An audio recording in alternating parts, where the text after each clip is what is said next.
Ghost stories in Hindi में आप सभी का स्वागत है।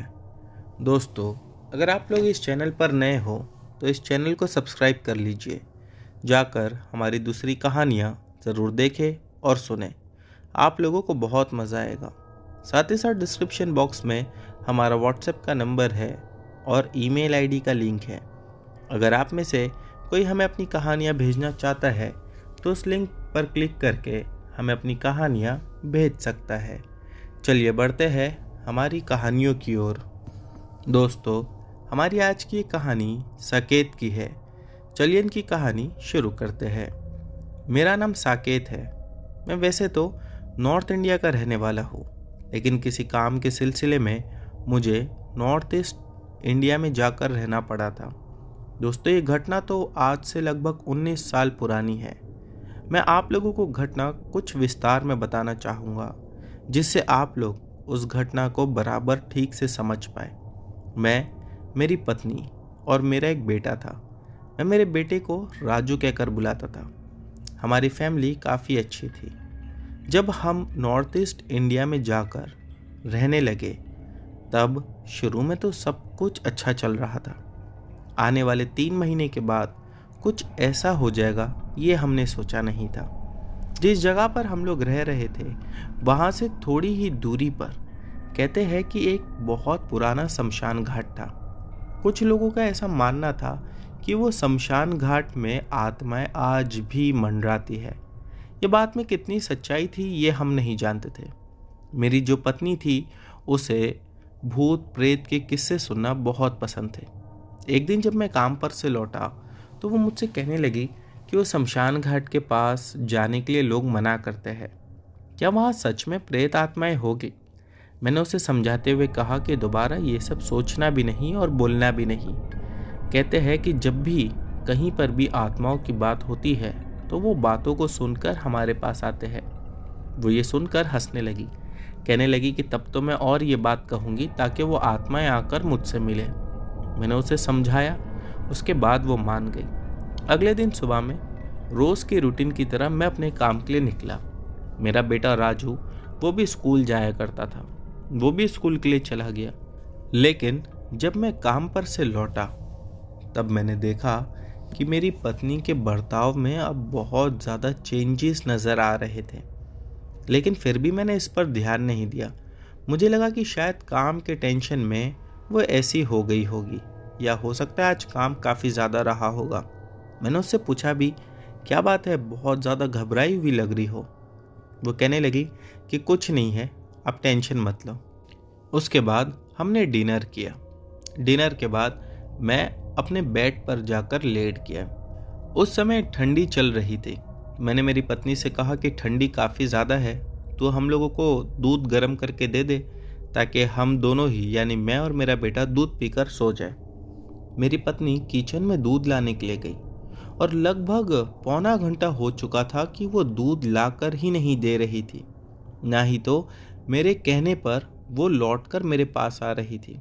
मैं आप लोगों को घर के भी बारे में कुछ बताना चाहता हूँ। मेरे जो बेडरूम था घर का, वहाँ से लेफ्ट साइड में किचन था और राइट साइड में मंदिर बनी हुई थी। मेरी पत्नी जो अब तक दूध नहीं लाकर दे रही थी, मैंने मेरे बेटे से कहा कि जा तू जाकर देख कर आ, तेरी मम्मी कहाँ है। वो उठकर जब किचन में गया तो उसने ज़ोर से एक चीख लगाई। उसकी आवाज़ सुनकर मैं भी जल्दी जल्दी किचन की तरफ भागा। वहाँ जाकर मैंने देखा कि मेरी पत्नी वहाँ पर बेहोश पड़ी हुई थी और दूध जो कि गैस पर रखा हुआ था वो पूरा जल कर ख़त्म हो चुका था। मैंने मेरी पत्नी को उठाने की बहुत कोशिश की, लेकिन वो उठी ही नहीं। उसके बाद जल्दी से उसके चेहरे पर पानी मारा, जिसके बाद वो होश में आई और उठकर हम लोगों को ऐसा देखने लगी जैसा कि शायद आज वो पहली बार हमें देख रही हो।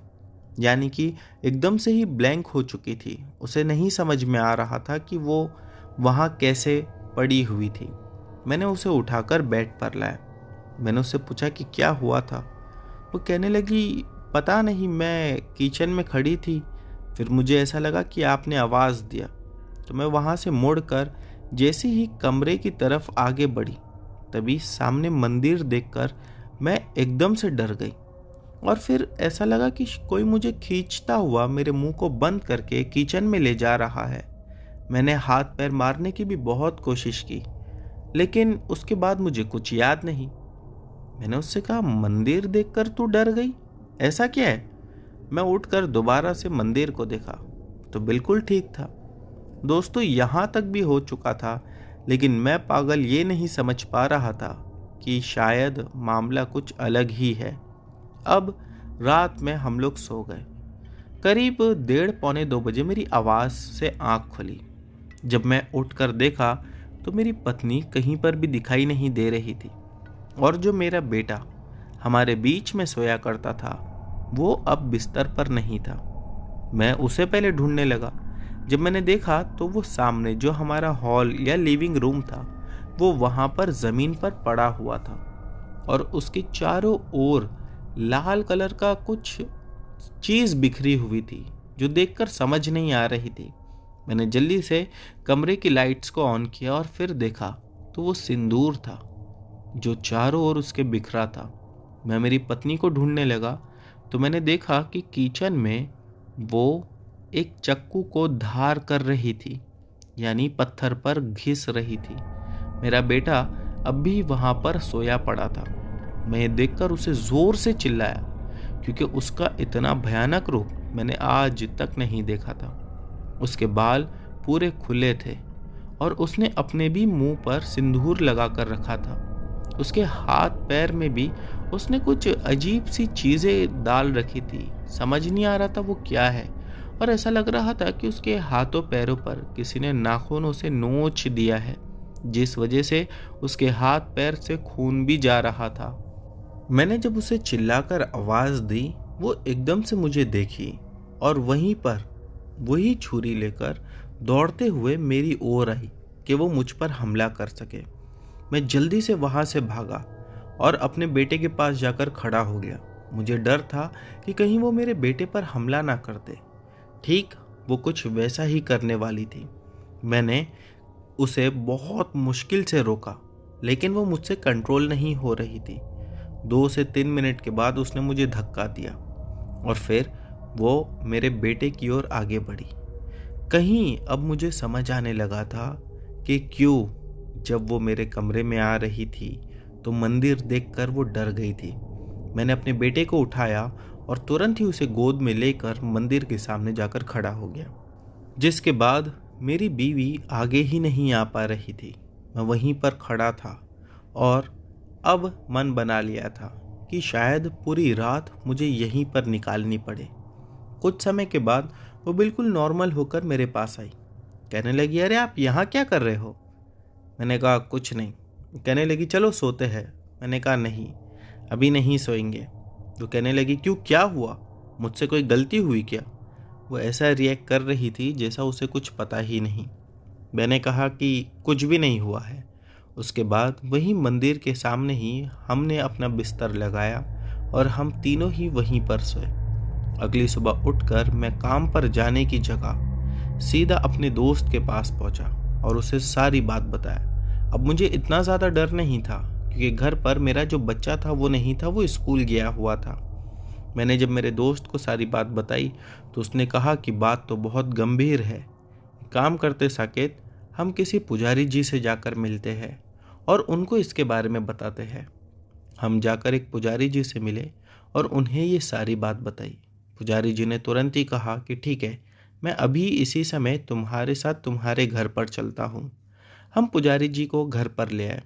जैसे ही पुजारी जी, मैं और मेरा दोस्त घर के बाहर खड़े होकर दरवाज़ा खटखटाए, अंदर से मेरी पत्नी की गुर्राते हुए आवाज़ आई, ये पुजारी को क्यों लाया साथ में? इसे बोल जाने। मैं दंग रह गया कि मेरी पत्नी को कैसे पता कि बाहर मेरे साथ में पुजारी जी भी है। पुजारी जी जोर से कहने लगे कि दरवाज़ा खोल, जिसके बाद मैं और मेरा दोस्त दरवाज़ा खोलने की कोशिश करने लगे। हम ज़ोर ज़ोर से धक्का दे रहे थे। आखिरकार दरवाज़ा खुल गया। जैसे ही हम तीनों अंदर घुसे, मेरी पत्नी सामने ही खड़ी हुई थी। हाथ में उसके अब भी चाकू था और सिंदूर उसने अपने जिस्म पर लगा कर रखा था। उसके बाद पुजारी जी ने कुछ मंत्र पढ़ना शुरू किए, जिसके बाद मेरी पत्नी भागते हुए सामने से हम पर ही आकर हमला करना चाहती थी। लेकिन जैसे ही वो पुजारी जी के पास पहुंची, उन्होंने उसका हाथ पकड़ लिया, जिसके बाद वो ज़ोर ज़ोर से चिल्लाने लगी, मेरा हाथ छोड़, मुझे जल रहा है। उसके बाद उन्होंने अपना अंगूठा मेरी पत्नी के सर पर रखा, जिसके बाद वो बेहोश होकर वहीं पर गिर गई। फिर उन्होंने कुछ मंत्र पढ़ना शुरू किए और उनके पास एक मटकी थी, वो मटकी निकाल कर खोल दी। वो कहने लगे कि अब देखना, वो आत्मा जहाँ से आई है वहीं चले जाएगी। और वो कुछ अलग ही भाषा में बात करने लगे, जो मुझे तो नहीं समझ में आ रही थी। जिसके बाद मैंने मेरे दोस्त से पूछा तो उसने बताया कि बहुत सालों पहले बंगाल में और नॉर्थ ईस्ट के काफ़ी सारे स्टेट्स में ये भाषा बोली जाती थी। ना उसे समझ में आ रही थी वो भाषा और ना ही मुझे। जिसके बाद मैंने उनसे पूछा कि आपने क्या कहा। वो कहने लगे कि यह आत्मा कई 100 साल पुरानी है, इसीलिए मैंने आत्मा की ही भाषा में उससे बात किया। लेकिन अब फिक्र करने की कोई बात नहीं, दोबारा वो आत्मा नहीं आएगी, जहाँ से वो आई थी वो वहीं चले गई। इतना कहकर वो मेरे घर के बाहर निकले और वहाँ रुके। फिर पीछे मुड़कर मुझे देखकर कहने लगे कि तुम्हारी पत्नी को बोलना, जो शमशान घाट के पास वो गई थी, अब दोबारा वहाँ नहीं जाए, क्योंकि वहाँ सच में दुष्ट आत्माएं आज भी रहती है। इसके बाद मुझे समझ आ चुका था कि मेरी पत्नी ज़रूर उसी शमशान घाट के पास गई रहेगी, जिस वजह से ये सब हुआ। दोस्तों, ये घटना आज भी जब हम लोग याद करते हैं तो दिल दहल जाता है। मेरा दोस्त कई बार मस्ती में आज भी मुझसे कहता है कि वो दुष्ट आत्मा तो चले गई, लेकिन तेरी पत्नी अब कैसी है। तो दोस्तों, ये थी हमारी साकेत जी की कहानी। बढ़ते हैं अगली कहानी की ओर। दोस्तों, हमारी अगली कहानी रजित की है। चलिए इनकी कहानी शुरू करते हैं। मेरा नाम रजित है। मैं एक स्कूल में पढ़ाता था। वो स्कूल 3 माले की थी। वो स्कूल गांव से थोड़ा बाहर साइड में थी और स्कूल काफ़ी अच्छी और बड़ी थी। लेकिन हाँ, जैसा कि आप लोगों को भी पता होगा कि गांव में भूत प्रेत की कहानी किस्से बहुत सुनने को मिलते हैं। ऐसा ही कुछ उसके भी बारे में मैंने सुना था। लोग कहते थे कि वो स्कूल में भूत घूमते हैं या स्कूल भूतिया है। लोग कई सारी बातें करते थे, लेकिन मैं उन सब पर इतना ज़्यादा विश्वास नहीं करता था। फिर मेरे साथ कुछ ऐसा हुआ जो सच में मेरे मन को और मेरे दिमाग को हिला दिया। दोस्तों, ये बात तो वैसे कई साल पुरानी है, लगभग 14 साल बीत चुके हैं। जब मैं उस स्कूल में पढ़ाता था, तभी कुछ ऐसा हुआ कि जिसके बाद मुझे ये बात समझ में आई कि लोग यहाँ पर क्यों 6 महीना या 1 साल ही काम करके स्कूल को छोड़ देते हैं। उस स्कूल में 2 क्लर्क थे। एक का नाम था नौबत, एक का नाम था शशि। जो शशि था वो सीनियर क्लर्क था। मैं उससे काफ़ी ज़्यादा घुल मिल गया था। हम दोनों की हंसी मजाक भी बहुत चलती थी। मुझे वो अच्छा भी लगता था, बहुत इनोसेंट लगता था। एक बार हमारे स्कूल में जब स्पोर्ट्स कंपटीशन होने लगा तो सारे ही बच्चे नीचे हुआ करते थे ग्राउंड में। मुझे कुछ काम था, जिस वजह से मैं फर्स्ट फ्लोर पर था। स्टाफ रूम में मैं अपना काम ख़त्म करके जब नीचे की ओर जाने लगा तो मुझे ऐसा लगा कि मुझे कोई आवाज़ दे रहा है, और वो आवाज़ शशि की ही शायद थी। मैं पीछे मुड़कर देखा तो पीछे कोई भी नहीं था। मैंने उससे चिल्लाते हुए पूछा, तुम कहाँ हो? तो आवाज़ आई कि मैं ऊपर हूँ। मैं ऊपर 2nd फ्लोर पर गया, वहाँ पर भी कोई नहीं था। लंबा सा कॉरिडोर, लेकिन वहाँ पर कोई दिखाई नहीं दे रहा था। फिर मुझे लगा हो सकता है शशि 3rd फ्लोर पर होगा। स्कूल में 3rd floor, 2nd floor, 1st floor पर कोई नहीं था, क्योंकि सारे ही बच्चों का नीचे स्पोर्ट्स चल रहा था। मैं 3rd फ्लोर पर भी जाकर देखा, लेकिन वहाँ कोई नहीं था। उसके बाद मैंने सोचा कि चलो वॉशरूम चला जाता हूँ, फिर नीचे चला जाऊँगा। मैं वॉशरूम चला गया। वॉशरूम से जब मैं बाहर निकला तो मुझे शशि दिखा। शशि को मैंने देखकर कहा कि अरे तुम मुझे क्यों कब से आवाज़ दे रहे थे? वो कहने लगा कि मैंने आपको आवाज़ नहीं दिया। और काफ़ी अजीब वे में वो मुझसे बात कर रहा था। मैंने कहा चलो ठीक है, नीचे आ जाओ। वो कहने लगा आप जाओ, मैं आता हूँ। उसके बाद मैं नीचे आ गया।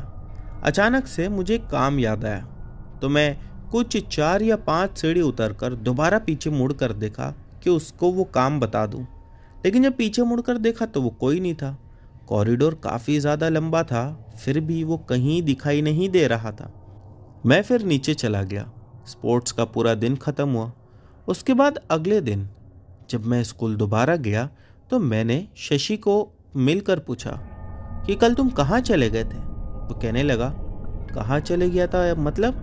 मैंने कहा कि कल तुम मुझे ऊपर 3rd फ्लोर पर मिले, उसके बाद पूरे दिन भर दिखाई नहीं दिए। वो कहने लगा सर, कल मैं स्कूल आया ही नहीं था। मेरी तबीयत काफ़ी ज़्यादा ख़राब थी, इस वजह से मैं घर पर ही था। उसकी ये बात सुनकर तो मेरा दिल एकदम से बैठ गया। मैंने उससे पूछा कल तुम्हारी तबीयत खराब थी तो कल जिससे मैं मिला वो कौन था? वो मुझे देखता रहा, फिर देखकर कहने लगा क्या सर, अब भी मजाक कर रहे हो? और ये कहकर वो आगे बढ़ने लगा, लेकिन तुरंत ही मैं उठा और उसका हाथ पकड़ा। फिर मैंने उससे कहा कि मैं कोई मजाक नहीं कर रहा। कल मैंने देखा था तुमको और तुमसे बात भी किया था। जिसके बाद उसने मुझे कहा कि ठीक है, हम इस बारे में बाद में बात करते हैं, अभी मुझे काम है। पूरा दिन बहुत मुश्किल से मेरा वहाँ बीता। मेरे दिमाग में बस वही चीज़ चल रही थी कि क्या वो सच में मेरे साथ मजाक कर रहा था या जो मैंने देखा वो सच था। जब स्कूल ख़त्म हुआ और जब हम निकलने लगे तो मैंने शशि को बुलाकर पूछा कि क्या बात है, मुझे सच बताओ। उसने फिर कसम खाकर कहा कि मैं कल आया ही नहीं था, आप चाहिए तो मेरा अटेंडेंस चेक कर लो। मुझे उसकी बात पर विश्वास तो था नहीं, लेकिन जब उसका अटेंडेंस मैंने देखा तो सच में वो उस दिन आया ही नहीं था। मैंने उससे पूछा कि शशि ऐसे कैसे हो सकता है? वो कहने लगा कि आप नहीं जानते हो ना सर, इसी वजह से। यहाँ पर आपने कभी सुना है कि किसी टीचर को अब तक के 5 या 7 साल हो गए? मैंने कहा नहीं, मैंने अभी तक के कोई इतनी ओल्ड टीचर को नहीं देखा जिसे काम करते हुए इतना समय बीत गया हो।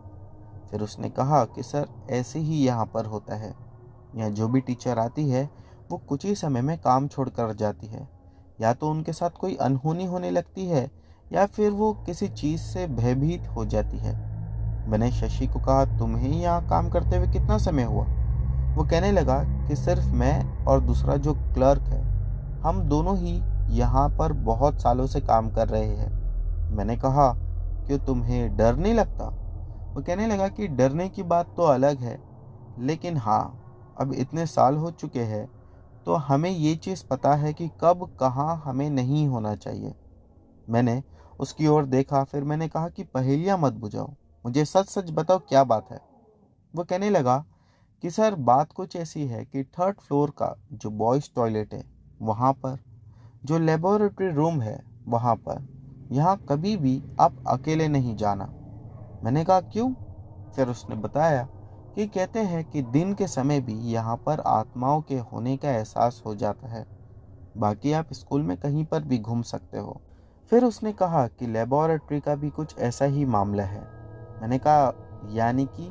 वो कहने लगा कि वॉशरूम से निकलते समय जैसा आपने मुझे देखा उसे एक छलावा कहते हैं, वैसे ही लेबोरेटरी में भी ऐसा कई बार हुआ है कि लोगों ने या तो उस लेबोरेटरी के इंचार्ज को देखा या फिर किसी अंदर काम करने वाले इंसान को देखा, जबकि वो उस समय वहाँ पर था ही नहीं। इससे कई सारे बच्चे भी बहुत ज़्यादा डरने लगे। उसके बाद कई दिनों तक स्कूल को बंद कर दिया गया था, लेकिन दोबारा से स्कूल को रीओपन किया गया ये बोलकर कि स्कूल भूतिया नहीं है, वो सिर्फ अफवाह थी। मैंने कहा कि इससे तो बच्चों की जान को खतरा है। वो कहने लगे कि नहीं, बच्चों की जान को खतरा नहीं है, और ना ही तो अब तक उन आत्माओं ने किसी को भी मारा है या नुकसान पहुंचाया है। हाँ, जिस किसी ने भी देखा वो खुद ही ज़्यादा डर जाते हैं और हड़बड़ी में खुद के ही साथ नुकसान कर देते हैं। मैंने उनसे पूछा जैसा, मुझे 1-2 एग्जाम्पल देकर बताओ। तो उसने बताया कि कुछ साल पहले यहाँ पर एक टीचर काम करती थी, जिसने जब एक आत्मा को देखा तो वो खुद ही जल्दी जल्दी भागने लगी। उसका सीढ़ियों पर से पैर फिसला और वो गिर पड़ी। उसके बाद मुझसे उसने कहा कि यहाँ पर जो नाइट वॉचमैन काम करता है वो आपको सारी डिटेल बता देगा, क्योंकि वो रात में यहीं पर रहता है। मैंने कहा ठीक है। पूरी स्कूल छूट चुकी थी, सभी लोग जा चुके थे। मैंने उस वॉचमैन से पूछा। तब उस वॉचमैन ने मुझे एक अजीब सी डरा देने वाली घटना बताई। उसने बताया कि अभी कुछ समय पहले जो मेरे से पहले का वॉचमैन था, उसके साथ कुछ ऐसा हुआ जिसके बाद वो जॉब छोड़कर चला गया। उसका कहना ये था कि रात के समय हम जो वॉचमैन्स होते हैं वो मेन गेट के पास बैठते हैं और मेन गेट के अंदर हम लोग लॉक लगा कर बैठते हैं, यानी कि अंदर साइड बैठते हैं। उस दिन ऐसा हुआ कि वो वॉचमैन भी रोज की ही तरह अंदर साइड बैठा हुआ था। उसे स्कूल के बैक साइड से कुछ आवाज़ें सुनाई दी। वो उठा और पूरा घूमकर वो पीछे की तरफ गया। जब वहां पर जाकर देखा उसने तो उसे कुछ भी नहीं दिखा, लेकिन जहां पर स्कूल का बैक साइड खत्म होता था वहां पर स्कूल का एक गार्डन था। बेसिकली वो स्कूल का प्लेग्राउंड था और प्लेग्राउंड के एंड पर गार्डन था। उसने देखा कि उस गार्डन से दो चमकती हुई आंखें उसी को देख रही है। उसे एक बार को लगा कि शायद कोई बच्चा रह गया रहेगा और वो इस बात से परेशान था कि इतनी रात में यहाँ पर बच्चा कैसा छूट सकता है। वो इस फिक्र से जाकर वहां पर ढूंढने लगा और देखने लगा।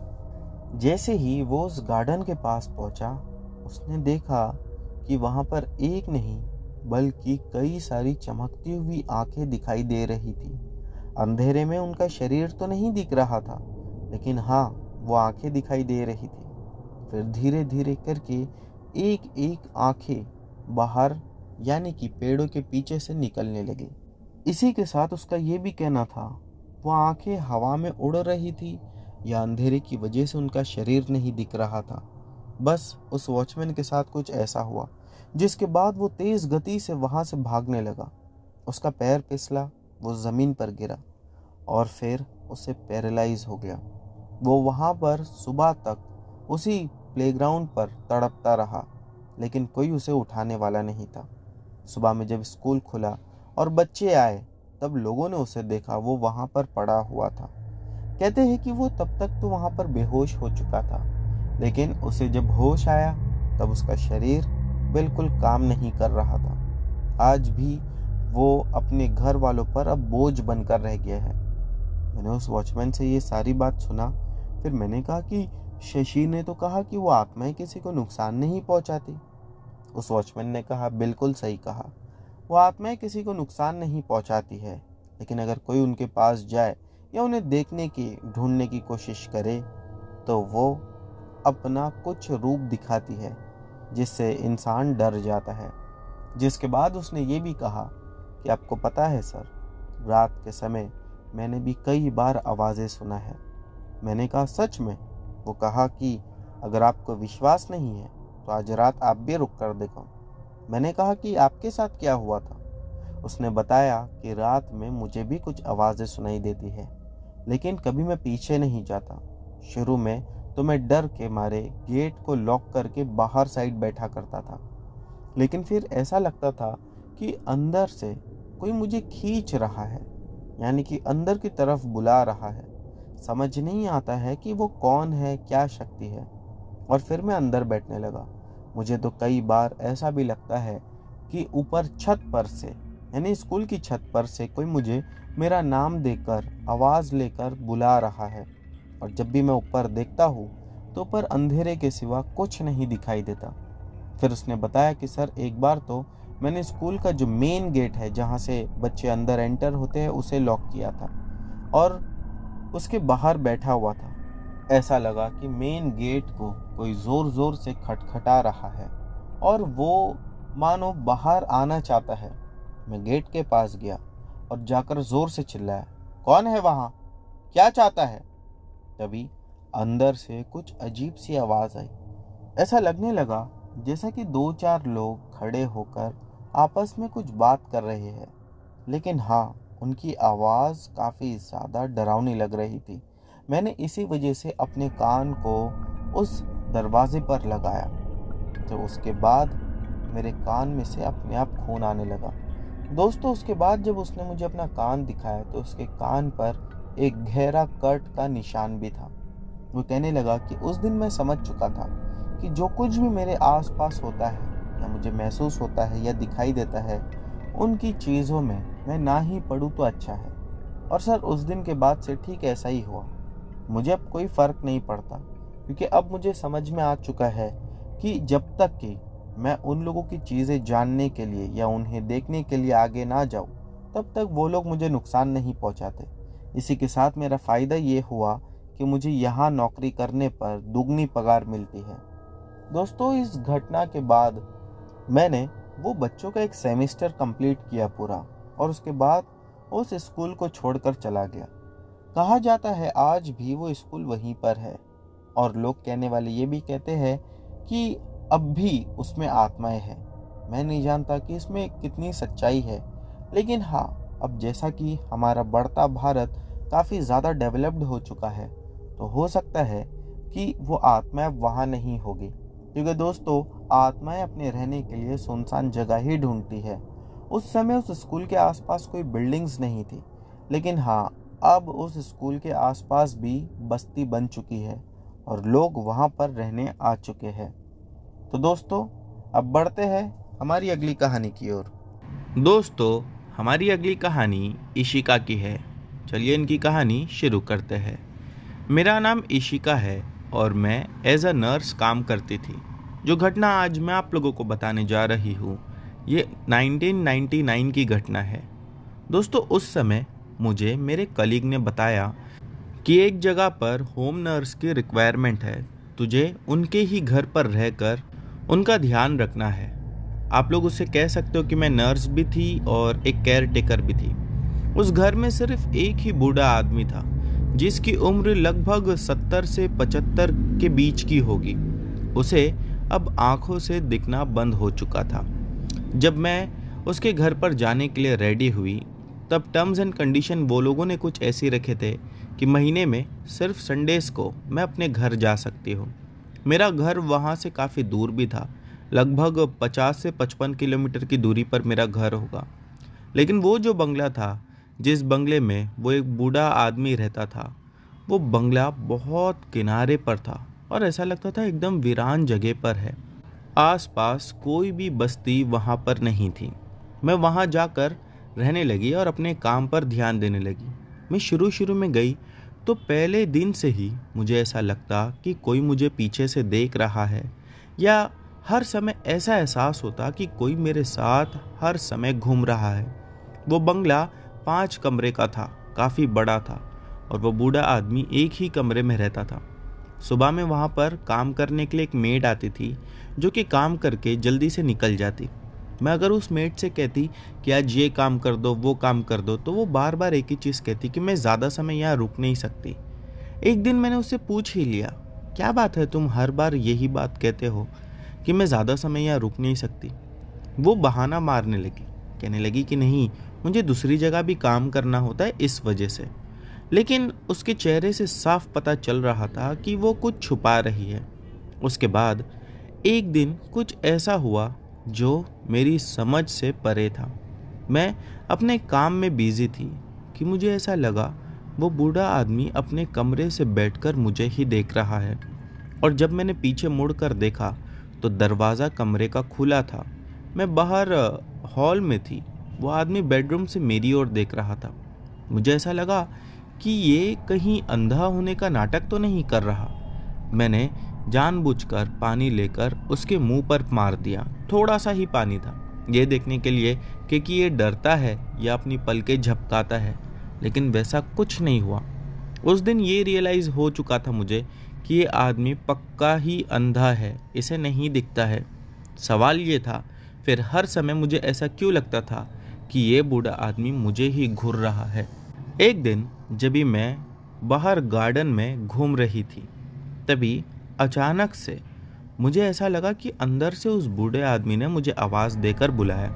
मैं जल्दी से अंदर भागी और जाकर देखने लगी तो वो बूढ़ा आदमी अपने बिस्तर पर लेटकर आराम कर रहा था। जिस कंडीशन में मैं उसे छोड़कर गई थी वो उसी कंडीशन में था। मैंने जाकर उसे पहले हाथ लगाया लेकिन वो गहरी नींद में था, वो नहीं उठा। मैं दोबारा बाहर आ गई। फिर मुझे ऐसा लगा कि किसी ने आवाज़ दिया। जब मैं अंदर जाकर उसे नींद से जगाकर पूछी कि आपने आवाज़ दिया, तो वो नींद में कहने लगा, मैं नहीं, शायद वो लोगों ने आवाज़ दिया होगा। मैं एकदम ही ज़्यादा परेशान हो गई। मैंने कहा, वो लोग? कौन लोग? उसने कहा, नहीं नहीं, मैं नींद में था ना, तो मुंह से कुछ भी निकल गया। लेकिन दोस्तों, सच छुपता नहीं है। मुझे कई दिनों से कुछ चीज़ें महसूस हो रही थी जिसे मैं भी इग्नोर कर रही थी। लेकिन उस समय मैं वहीं पर खड़े होकर उससे पूछने लगी, मुझे बताओ, बात क्या है? जिसके बाद उसने कहा कि बेटा, यहाँ पर तुम्हें अपने काम से काम रखना चाहिए, तुम ज़्यादा इन सब चीज़ों में मत पड़ो। वहाँ से लगभग 1 किलोमीटर जितना बाहर पैदल आकर मैं कुछ शॉपिंग करने लगी और वहीं पर मुझे एक दुकानदार मिला जिससे मैंने उस बंगले के बारे में पूछा। उसने कहा कि जो बूढ़ा आदमी अंदर रहता है, इसे अपने कमरे से बाहर निकले हुए कई साल हो चुके हैं। आपसे पहले 2 नर्स भी यहाँ पर आकर काम कर रही थी। एक का तो पता नहीं कि उसके साथ क्या हुआ, लेकिन एक जो दूसरी नर्स थी वो आज मेंटल हॉस्पिटल में है। मैं सुनकर बहुत घबरा गई। मैंने कहा, आप क्या बात कर रहे हो? क्या सच में ऐसा हुआ है?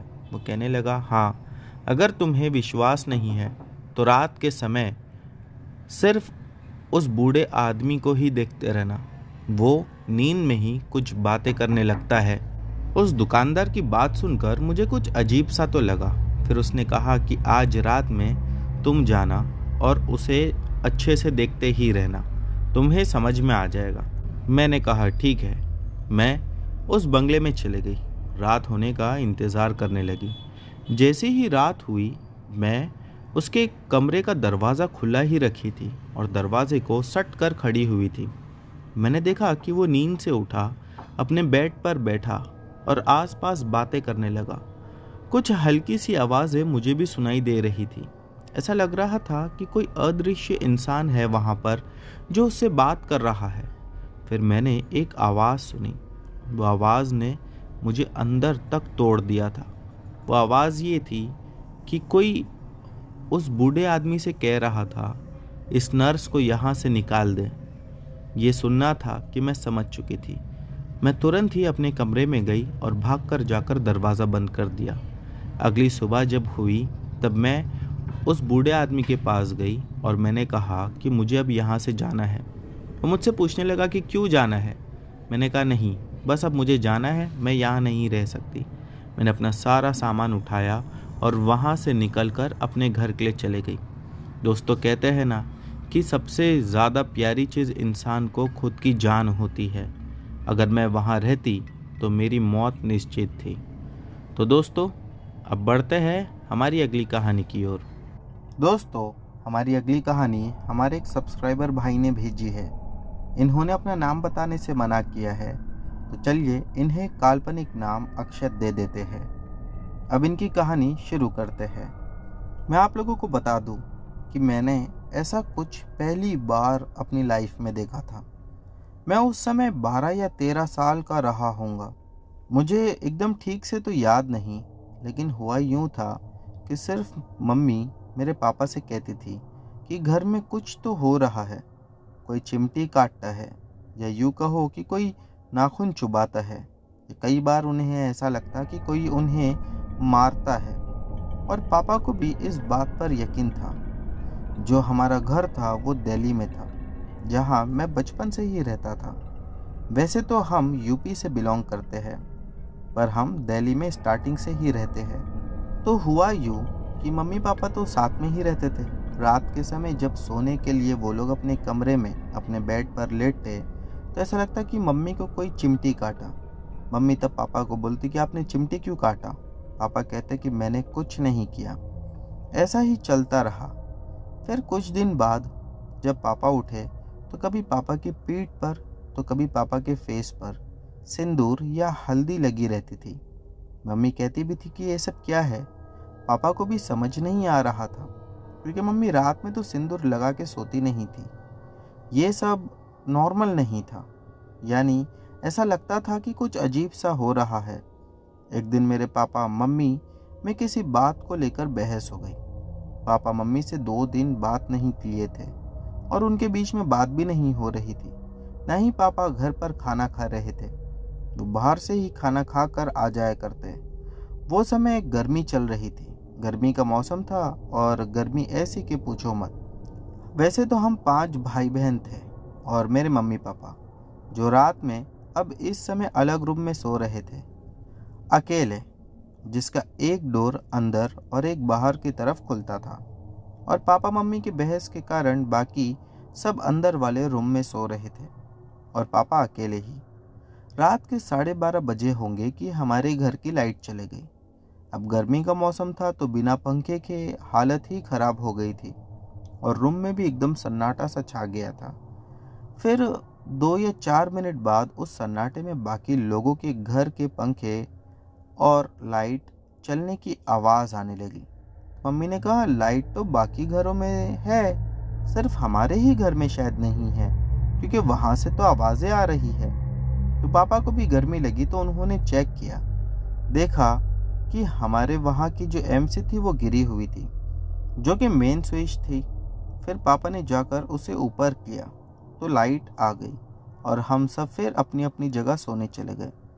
10 मिनट के बाद डोर बेल बजी, पर मम्मी को लगा कि शायद मेरे पापा ही बजा रहे हैं, मस्ती कर रहे होंगे। मैंने कहा, मम्मी कोई बाहर आया है। मम्मी ने कहा, सो जा, तेरे पापा ही शायद ये परेशान कर रहे हैं। इतने में 10 मिनट बाद दोबारा बेल बजी तो पापा अपने रूम से निकल कर बाहर आए और मम्मी को डांटने लगे कि डोर बेल बज रही है तो तुझे सुनाई नहीं देता है, या तू जाकर देख नहीं सकती। इस पर मम्मी ने कुछ नहीं कहा। फिर पापा ने मेन डोर खोला तो देखा कि वहाँ कोई नहीं था। फिर उन्होंने दोबारा कहा कि कोई नहीं है, सो जाओ। तब उसके 5 मिनट बाद ही जो हमारा मेन स्विच था वो दोबारा गिर गया। अब मेरे पापा सतर्क हो गए, ये सब नॉर्मल नहीं है। मेरे पापा मेन स्विच गिरने के 5 मिनट बाद लाठी लेकर मेन स्विच के पास गए और उसे उठाया और मम्मी को कहा कि दोनों लड़की को लेकर उस कमरे में चले जा जहाँ पर मेरे पापा सोते थे, और बोले कि ये कैंची लेकर जाओ और अपने सिरहाने रख लेना और कुछ भी हो बाहर मत आना। अब पापा वाले रूम में मम्मी और मेरी दोनों बड़ी बहनें थी और मेन रूम में हम तीनों भाई और मेरे पापा थे। हम वहाँ जागे हुए ही थे, सो नहीं रहे थे। गुस्सा भी बहुत आ रहा था कि फिर दोबारा से मेन स्विच गिरी और अब मानो मुझे ही गुस्सा आने लगा। मैं मन ही मन बहुत बुरा भला बोल रहा था। मैं सोच रहा था, ये जो भी है सामने तो आए, फिर बताता हूँ इसको, इतना मारूंगा कि दोबारा ऐसा कभी नहीं करेगा। पर पापा दोबारा से गए, मेन स्विच ऊपर की और लाइट आ गई। पापा जैसे ही घर के बीच यानी कि गैलरी में आए, जहाँ छत पर लोग रोशनदान लगाते हैं जिससे धूप नीचे आती है, वहाँ से एक पूरी ईंट नीचे गिरी। ऐसा लगा कि किसी ने जानबूझकर फेंका हो। वो काफ़ी ज़ोर से भी गिरी थी, क्योंकि जब वो गिरी तो पापा तो बच गए, पर फर्श पर जहाँ पर वो गिरी थी वहाँ गड्ढा हो गया था। ज़्यादा बड़ा तो नहीं, लेकिन हाँ ईंट के साइज़ का। अगर वो मेरे पापा पर गिरती तो शायद कुछ और ही होता, पर भगवान की कृपा से सब ठीक थे। मेरे पापा ने फिर लाठी उठाई और छत पर चले गए देखने के लिए कि किसने ये फेंका है इतना बड़ा पत्थर। पापा 5 मिनट बाद वापस आए और बोले, ऊपर कोई भी नहीं है। तब तक मैं डर चुका था और मुझे गुस्सा भी आ ही रहा था। पापा ने कहा, जाग मत, सो जा, मैं कुछ नहीं होने दूंगा। लेकिन हमें अब नींद कहाँ आने वाली थी, तो पापा ने टीवी ऑन किया और कार्टून नेटवर्क लगा दिया। उस समय रात के 2 बज रहे थे, तो डेक्स्टर की लेबोरेटरी कार्टून आता था, वही चल रहा था। मैं वो देखता रहा। ऐसे देखते देखते 2 से 2:30 बज गए। पापा को लगा अब सब ठीक हो गया है, तो उन्होंने कहा, चलो अब टीवी बंद करो और सो जाओ, अब लाइट नहीं जाने वाली। मैंने कहा, ठीक है। वही करके जैसे ही पापा ने मेन रूम का डोर लॉक किया, बस वैसे ही वो लाइट अपने आप चले गई। पापा ने बराबर से कुंडी भी नहीं लगाई थी, सिर्फ दरवाज़ा ही बंद किया था और ऐसा लगा कि किसी ने दरवाजे पर दस्तक दी, और वो जो दस्तक की आवाज़ थी वो 3 बार किसी ने नॉक किया था। इसी के साथ उसने मेरे पापा का नाम भी लिया था। मैं अपने पापा का नाम तो नहीं बताऊंगा। उसकी आवाज़ ऐसी थी जैसे कि पतली सी और कोई नाक से बोल रहा हो। अब ये सुनकर तो मेरे रोंगटे खड़े हो गए, क्योंकि मेन डोर बंद था, कोई अंदर नहीं आ सकता था, और ये बिल्कुल मेन रूम था जो काफ़ी अंदर था। तो नॉक किया तो किया किसने? पापा 2 से 4 मिनट वहीं रहे अपनी चेयर पर। उसके बाद उन्होंने दोबारा से लाठी उठाई और देखा कि रूम के बाहर खून के छींटे पड़े हुए थे जो छत की ओर बढ़ रहे थे। तभी मम्मी ने भी अपना रूम का दरवाज़ा खोलकर बाहर आ गई। उन्होंने जब देखा तो गंगा जल लेकर आई, जो उसी रूम में था जहाँ पर मैं सो रहा था। फिर मम्मी ने गंगा जल हर एक बूंद के ड्रॉप पर छिड़का और ब्लड की ड्रॉप छत पर जाकर ख़त्म हो रही थी, तो मम्मी ने भी पूरे छत पर ही गंगा जल छिड़क दिया। उसके बाद भी हमें थोड़ा सा तो डर लग रहा था, लेकिन गंगा जल छिड़कने के बाद कुछ नहीं हुआ। उसके बाद हम लोग सब सोने चले गए और फिर उस घर में ऐसा कुछ नहीं हुआ। शायद गंगा जल के छिड़कने से दोस्तों सब चीज़ें ठीक हो चुकी थी। तो दोस्तों, ये थी हमारी आज की सभी कहानियाँ। उम्मीद करता हूँ कि आप लोगों को पसंद आई होगी। दोस्तों, इनमें से जो भी कहानी आप लोगों को अच्छी लगी हो उसके बारे में नीचे कमेंट सेक्शन में लिखना मत भूलना। चैनल पर नए हो तो बिना सब्सक्राइब किए मत जाना। मिलते हैं हमारी अगली वीडियो में।